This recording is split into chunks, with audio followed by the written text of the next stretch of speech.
Adrian Cole, the reclusive deaf millionaire who owned half the restaurants on the boulevard, arrived for dinner exactly at 7, just as he did every night.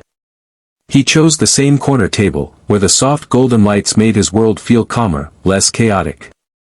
Though he could not hear the clinking glasses or the whisper of conversations around him, he felt the vibrations of footsteps through the floor and read people's expressions with uncanny precision. He ate alone, always alone, because trust, after a childhood full of betrayal, was something he no longer believed in. He preferred silence, structure, and solitude, until the night when the cleaning lady entered the restaurant carrying her tiny baby in one arm, unknowingly about to shake the foundations of his carefully controlled life. The cleaning lady, Mia, was a young single mother who had just started working at the restaurant. Her babysitter canceled last minute, and with rent overdue, she could not afford to miss another shift. She pushed through the kitchen door with her son strapped to her chest, hoping he would sleep quietly while she worked. Adrian noticed her immediately, not because she was loud but because she was anxious. Her eyes darted nervously as if begging the world not to notice her. But the baby, restless from the unfamiliar environment, wriggled and whined softly, his tiny hands reaching toward the chandeliers. Adrian stared, intrigued, sensing something unusual about the child, something that tugged at a place in his chest he had long believed was numb. As Mia tried to mop the floor near Adrian's table, the baby suddenly twisted in her arms and dropped his pacifier. It bounced near Adrian's feet. Mia apologized frantically, gesturing awkwardly when she remembered he could not hear her. She bent to pick it up, but Adrian gently touched her hand and motioned for her to stop. He surprised her by picking up the pacifier himself, inspecting the little toy clip attached to it. His expression softened. The clip had the shape of a small wooden bear, the same design his late sister used to carve before she died. For a moment, Adrian forgot his meal entirely, forgot his routine, forgot everything except the faint ache of a memory he thought he buried years ago. Without warning, the baby reached toward Adrian, not with fear but with a strange familiarity.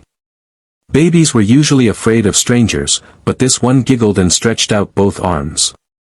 Adrian froze, overwhelmed by the unexpected warmth in the child's eyes.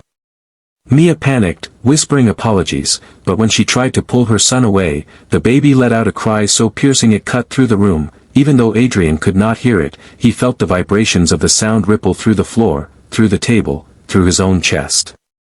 The baby wanted him, and no one understood why.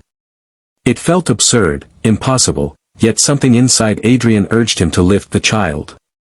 When Adrian finally took the baby into his arms, a strange calm washed over him. The baby placed his tiny hand on Adrian's jawline, feeling the vibration of his breath, then tapped 2 fingers gently on his cheek, exactly the way Adrian's sister used to get his attention when they were children. Mia stood frozen, confused and frightened by how naturally her son connected with a man he had never met. Adrian felt his throat tighten as the child laid his head on his chest, completely trusting. That simple gesture shattered Adrian's emotional armor, cracking open memories of the last person who ever showed him unconditional love. The restaurant staff watched in stunned silence as the isolated, unreachable millionaire cradled a stranger's child with tenderness they never knew he possessed. Adrian motioned for Mia to sit, insisting she rest. Though she tried to protest, he shook his head firmly, pointing at her tired eyes and the bruise-colored circles beneath them. She reluctantly obeyed.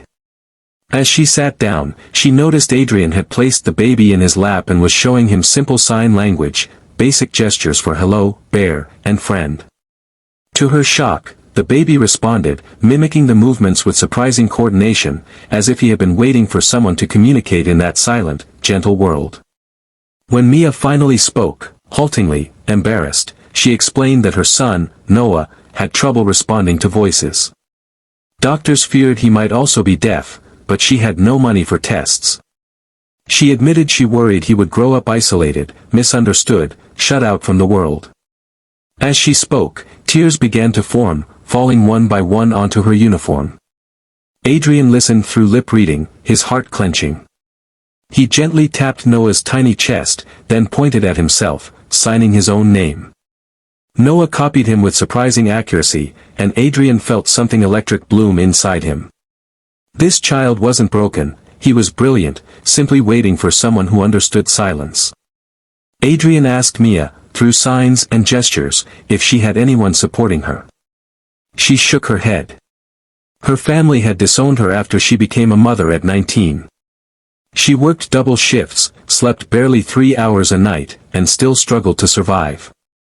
Adrian felt something stir inside him, a fierce protective instinct he hadn't felt in decades. He looked at Noah, then back at Mia, and made a decision that surprised even himself. He signaled for the restaurant manager to bring a notepad. With swift, decisive handwriting, he made an offer. He would pay for Noah's full medical evaluation, provide daycare support, and give Mia a higher-paying job within his company. Mia stared at the paper, trembling, unable to process such generosity from a man who didn't know her. She asked why would he help a stranger? Adrian looked down at Noah, who was now gripping his finger with unbreakable trust, and the answer came effortlessly. He wrote that silence had stolen enough from both him and his sister. He refused to let it steal from this child too. Mia burst into tears, covering her face as years of fear, exhaustion, and loneliness broke free. Adrian reached out and patted her shoulder gently, a gesture of reassurance, not pity.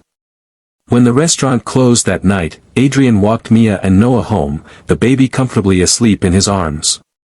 Under the streetlights, something shifted inside him, a realization that solitude had never protected him, it had only imprisoned him. Noah, in his innocent, wordless way, had done the unthinkable. He had reopened a heart Adrian thought was dead. From that night forward, one thing became clear to everyone who knew the millionaire: he no longer dined alone. The man who lived in silence had finally found a family who understood it, and for the first time in years, his world felt full again.